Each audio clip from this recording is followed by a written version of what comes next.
ایک بزرگ فرماتے ہیں میں بصرہ کے بازار سے گزر رہا تھا، میں نے دیکھا جنازہ جا رہا ہے، 4 لوگ جنازے میں شریک ہیں، 4 لوگ میت کو کندھا دے کے چلے جا رہے ہیں۔ میں نے دیکھا، دیکھ کر حیران رہ گیا، اتنا بڑا شہر ہے، میت کو کندھا دینے والا کوئی نہیں ہے، جنازے میں شریک ہونے والا کوئی نہیں ہے، افسوس ان لوگوں پر۔ بزرگ کہتے ہیں، اللہ والے کہتے ہیں کہ میں اسی جنازے کے ساتھ شریک ہو گیا، قبرستان میں گئے، جنازہ پڑھا، تدفین کی، تدفین کرنے کے بعد میں نے ان لوگوں سے پوچھا، میاں آخر کیا ماجرا ہے، لوگ جنازہ پڑھنے کیوں نہیں آئے، اس کو کندھا دینے کیوں نہیں آئے؟ ایک خاتون کی طرف اشارہ کرتے ہوئے لوگوں نے کہا کہ اس خاتون سے پوچھ لو۔ میں اس خاتون کے قریب گیا، خاتون نے دونوں ہاتھ اٹھائے، دعا کی، پہلے تو رونے لگی پھر ہنسنے لگی۔ میں نے ماجرا پوچھا، مائی آخر کیا وجہ ہے؟ 4 لوگ کندھا دینے والے ہیں، جنازہ پڑھنے والے ہیں، ان 4 کے علاوہ بھرے شہر میں اور کوئی تمہارا رشتہ دار نہیں ہے۔ اس خاتون نے کہا، بھائی یہ جو مرا ہے یہ میرا بیٹا ہے، بہت ہی گنہگار تھا، بدکار تھا، سیاکار تھا، دنیا میں کوئی ایسا گناہ نہیں تھا جو اس نے نہ کیا ہو۔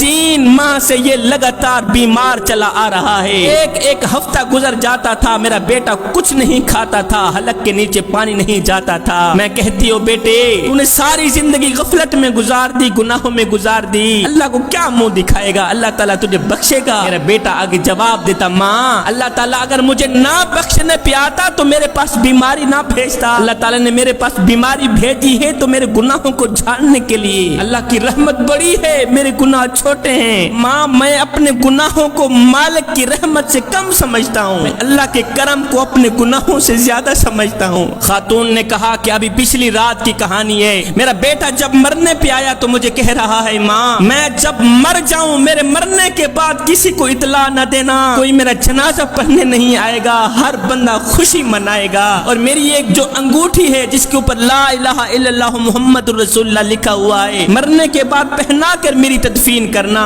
ہاں ماں اگر ہو سکے تو تھوڑی دیر کے لیے میری تدفین کے بعد میری قبر پر ٹھہری رہنا، رکی رہنا، میری بخشش کے لیے دعا کرنا، ہو سکتا ہے اللہ آپ کی دعاؤں کا صدقہ مجھے بخش دے۔ اس کے بعد میرے بیٹے کے لبوں پر تھا، میری توبہ